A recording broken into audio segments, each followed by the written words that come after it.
Baik, untuk pembahasan pertama mengenai pengujian substantif terhadap saldo utang usaha, yang pertama ada pengertian liabilitas atau hutang.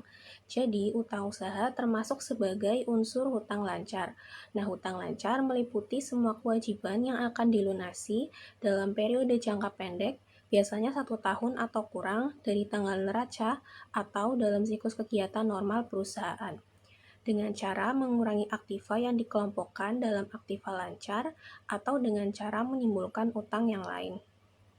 Utang lancar digolongkan menjadi 6 kelompok, yaitu yang pertama, utang usaha yang timbul dari transaksi pembelian bahan baku dan bahan penolong, suku cadang, dan bahan habis pakai pabrik atau factory supplies. Yang kedua, utang jaminan masuk dari pelanggan.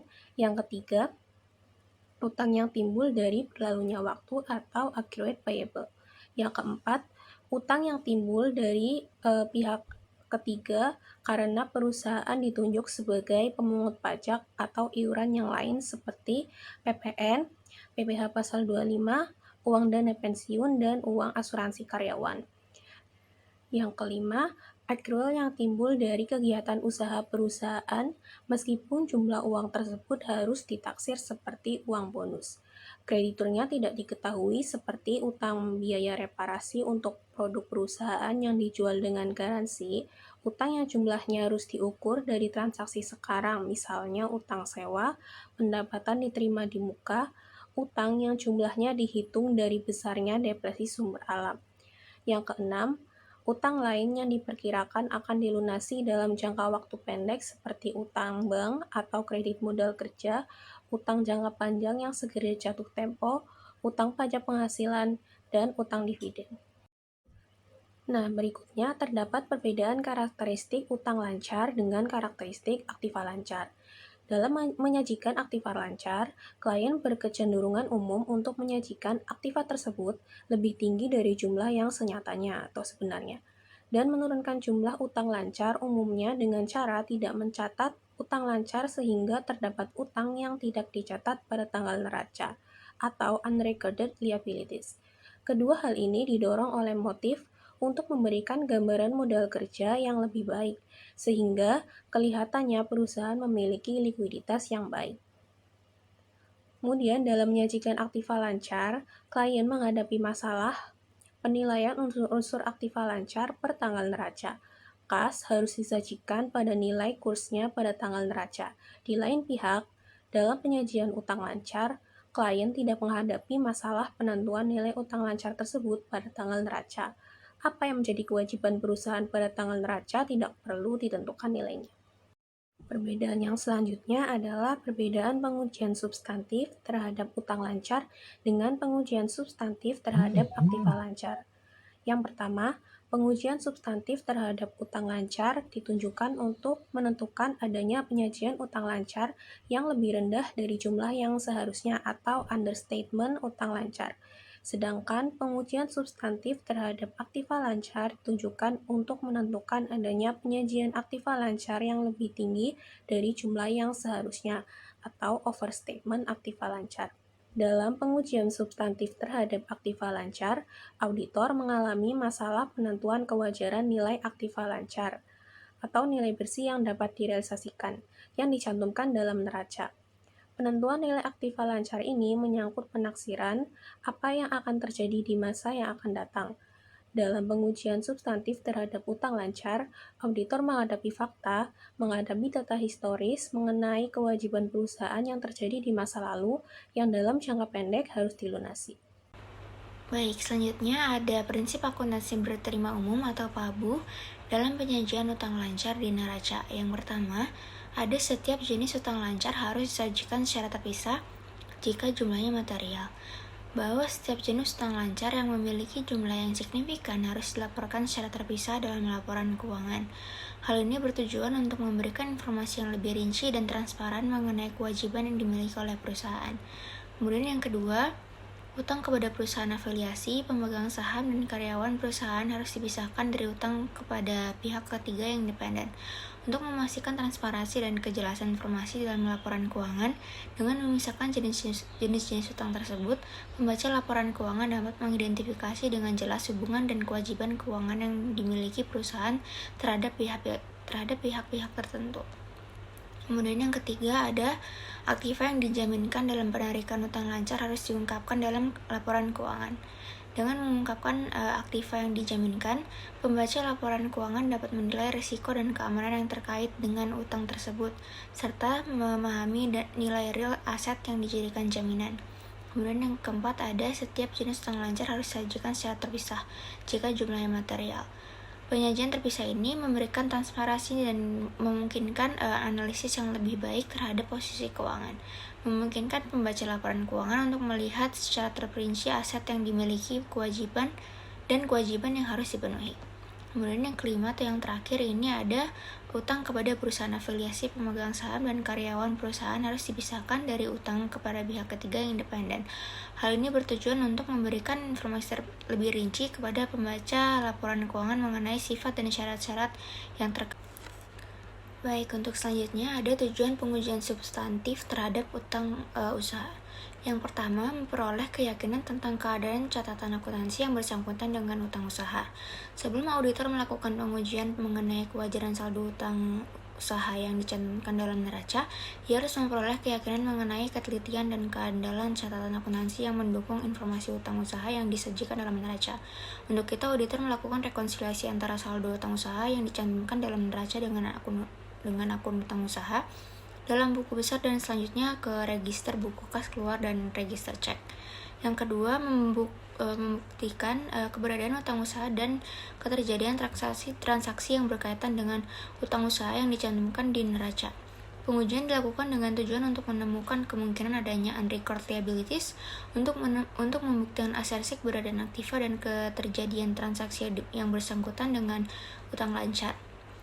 Auditor melakukan berbagai pengujian substantif berikut ini: pengujian analitik, pemeriksaan bukti pendukung transaksi yang berkaitan dengan utang usaha, pemeriksaan visa batas transaksi yang berkaitan dengan utang usaha, konfirmasi piutang usaha, dan rekonsiliasi utang yang tidak dikonfirmasi ke pernyataan piutang yang diterima oleh klien dari krediturnya.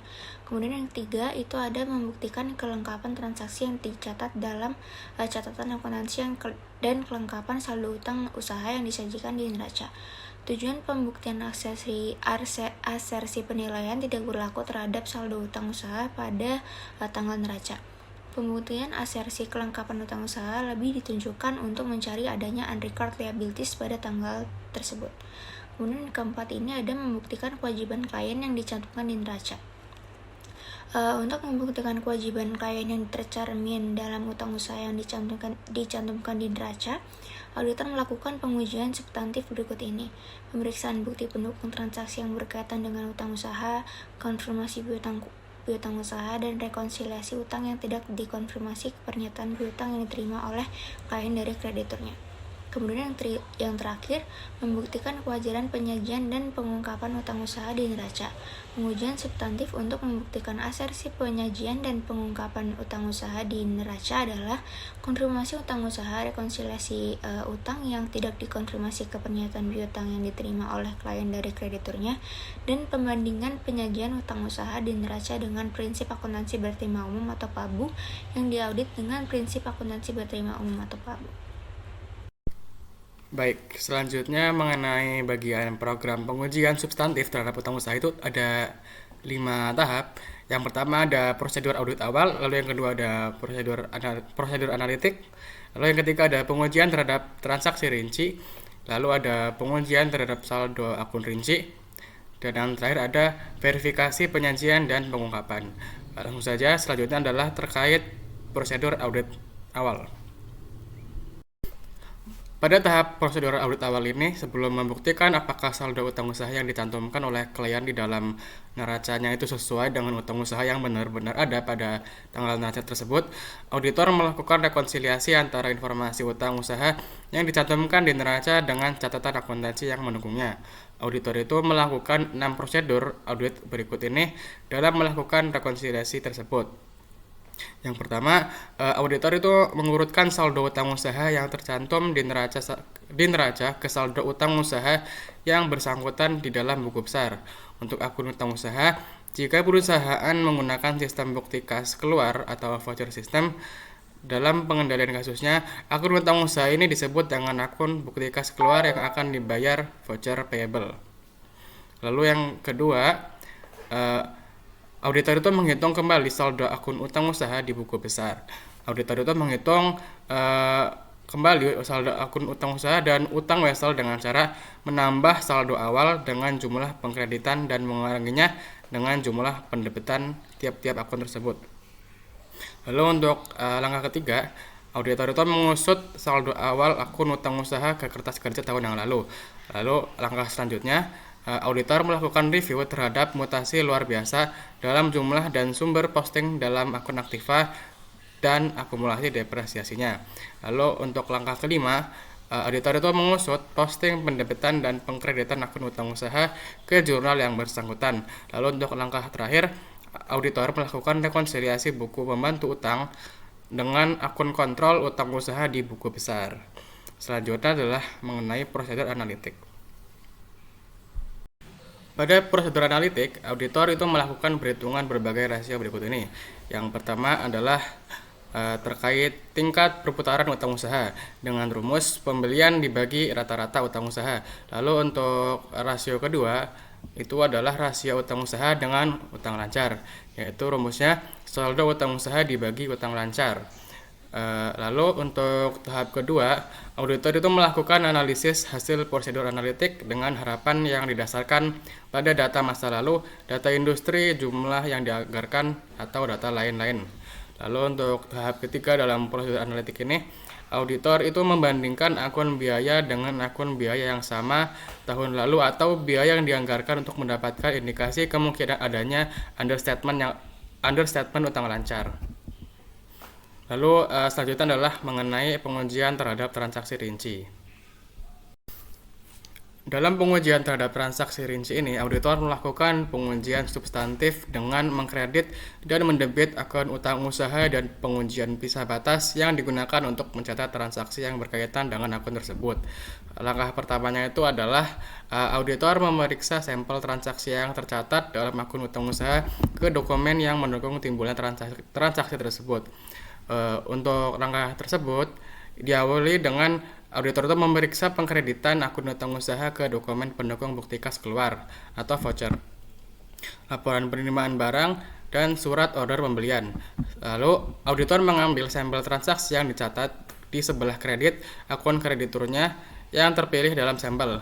Kemudian auditor melakukan prosedur audit berikut ini, yaitu mengambil dari arsip bukti kas keluar beserta dokumen pendukungnya, yaitu laporan penerimaan barang, faktur pembelian dari pemasok, dan surat order pembelian.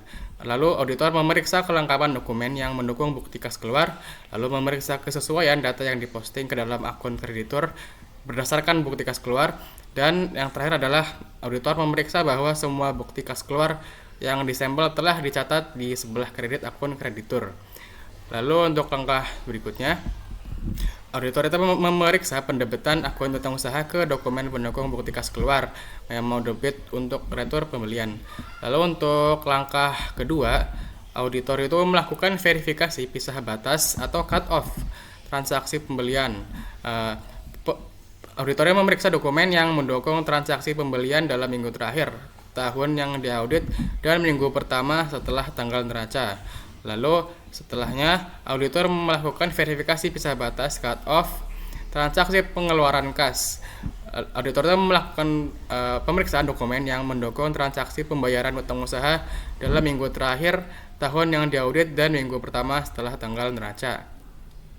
Lalu untuk langkah keempat, auditor melakukan pencarian utang yang belum dicatat. Yang pertama itu auditor memeriksa bukti-bukti yang mendukung transaksi pengeluaran kas yang dicatat setelah tanggal neraca. Lalu auditor memeriksa bukti kas keluar yang dibuat setelah tanggal neraca. Lalu auditor memeriksa catatan sediaan barang konsinyasi masuk. Lalu auditor mempelajari peraturan perpajakan yang menyangkut bisnis klien. Lalu auditor juga melakukan review terhadap anggaran modal atau capital budget perintah kerja atau work order, dan kontrak pembangunan untuk memperoleh bukti adanya utang yang belum dicatat. Selanjutnya adalah mengenai pengujian terhadap saldo akun rinci. Pada tahap pengujian terhadap saldo akun rinci ini, auditor melakukan dua tahap, yaitu yang pertama, auditor melakukan konfirmasi utang. Dalam melakukan konfirmasi ini, auditor melakukan identifikasi penjualan besar dengan mereview register bukti kas keluar atau buku, pembantu utang, arsip induk utang, dan mengirimkan konfirmasi kepada kreditur yang akun utang klien kepadanya memiliki karakteristik sebagai berikut ini, yaitu bersaldo besar, terdapat kegiatan pembelian yang luar biasa, bersaldo kecil atau nol, dan bersaldo debit. Lalu setelahnya auditor melakukan penyelidikan dan menyesuaikan jika terjadi perbedaan. Lalu setelah itu auditor melakukan pemeriksaan dokumen yang mendukung pembayaran utang usaha setelah tanggal neraca. Lalu untuk langkah kedua, auditor melakukan rekonsiliasi utang usaha yang tidak dikonfirmasi ke pernyataan piutang bulanan yang diterima oleh klien dari kreditur. Setelah ini adalah terkait tahap verifikasi penyajian dan pengungkapan.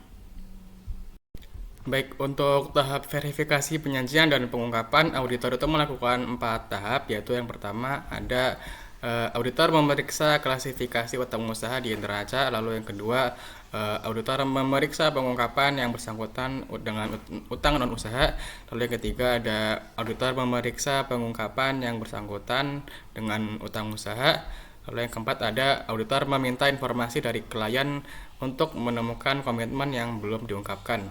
Untuk langkah pertama, maksudnya adalah unsur utang usaha harus disajikan di neraca menurut urutan jatuh temponya. Jika jumlah material utang usaha harus disajikan di neraca menjadi 3 golongan. Yang pertama adalah utang usaha kepada kreditur usaha, lalu yang kedua ada utang usaha kepada perusahaan afiliasi, dan yang ketiga utang usaha kepada direksi, pemegang saham, manajer, dan karyawan perusahaannya.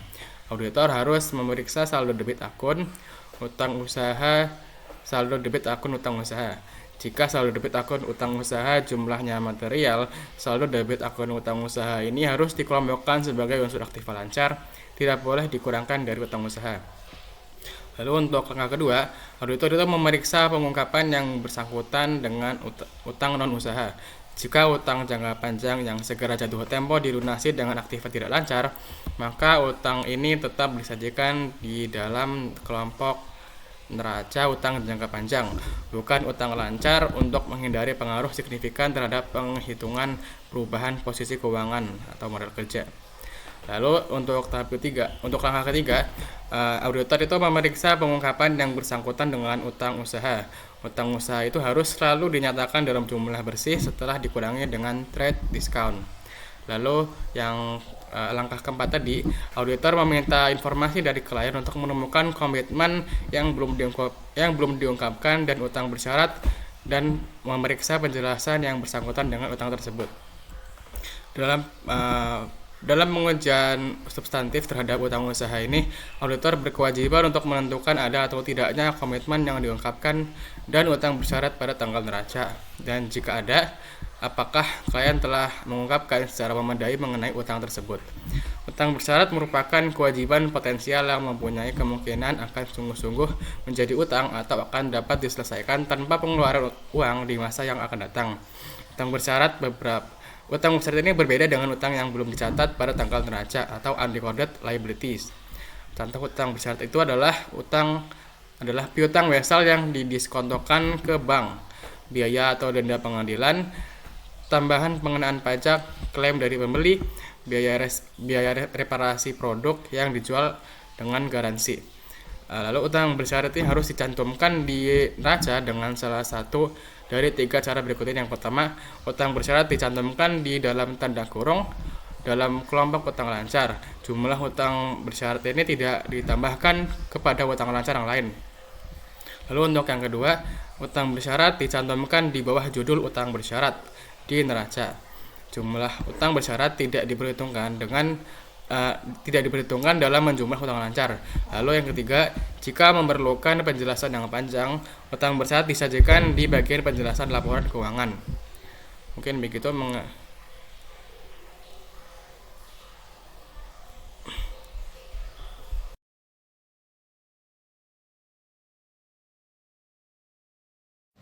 Oke, memasuki kasus pada kelompok kami, di sini akan membahas dari perusahaan PT FKS Food Sejahtera Terbuka, di mana PT FKS ini tuh memiliki penjualan neto pada tahun 2021 sebesar 1,28 triliun, sedangkan tahun 2028 memiliki 1,52 triliun, lalu mengalami penurunan liabilitas juga sebesar 20,33% atau setara 240,56 miliar.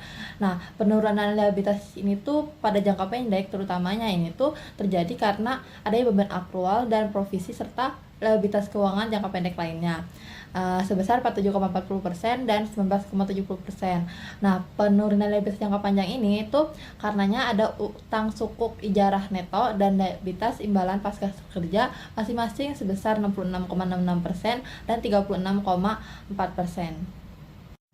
Oke, dari kasus yang tadi bisa kita lakukan pengujian substantif atas utang usaha pada PT FKS Food, yang mana pertama itu kita menguji bahwa catatan akuntansi yang sudah dimilikinya ini tuh bersangkutan atau sudah ada di utang usaha yang dilaporkan di neraca atau laporan posisi keuangan. Nah, bisa kita lihat di sini sudah terlihat ada catatan atas utang usaha pada nomor 14 ini yang semuanya nominalnya ini dan juga pencatatannya itu sudah sesuai dengan apa yang sudah dilaporkan pada neraca di PT FKS Food tahun 2021.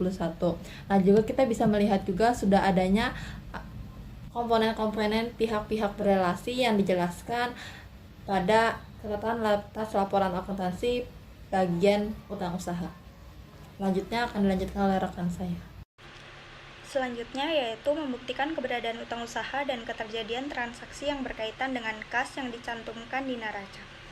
Untuk membuktikan asersi keberadaan aktiva dan keterjadian transaksi yang berkaitan dengan utang lancar, auditor melakukan berbagai pengujian substantif. Berikut ini meliputi pengujian analitik, pemeriksaan bukti pendukung utang usaha, pemeriksaan pisah batas transaksi yang berkaitan dengan utang usaha, konfirmasi piutang usaha, dan rekonsiliasi utang yang tidak dikonfirmasi ke pernyataan yang diterima oleh klien atau krediturnya. Berikutnya, membuktikan hak kewajiban klien atas utang usaha yang dicantumkan di neraca. Pembuktian asersi kelengkapan utang usaha lebih ditunjukkan untuk mencari adanya unrecorded liabilities tanggal tersebut. Untuk membuktikan bahwa utang usaha yang dicantumkan di neraca mencakup semua kewajiban klien kepada kreditur pada tanggal tersebut, maka audit perlu melakukan berbagai pengujian substantif berikut ini, yaitu pemeriksaan bukti pendukung transaksi yang berkaitan dengan piutang usaha, pemeriksaan pisah batas transaksi yang berkaitan dengan utang usaha, konfirmasi piutang usaha, dan rekonsiliasi utang yang tidak dikonfirmasi ke pernyataan piutang yang diterima oleh klien dari krediturnya.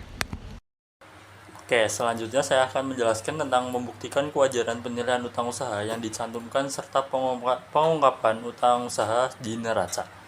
Adanya resiko likuiditas perseroan menetapkan resiko kolektibilitas dari piutang usaha sehingga perseroan dapat mengalami kesulitan dalam memenuhi liabilitas yang terkait dengan liabilitas keuangan. Perseroan di sini berusaha keras agar dapat membayar secara tepat waktu semua liabilitas pada saat jatuh tempo.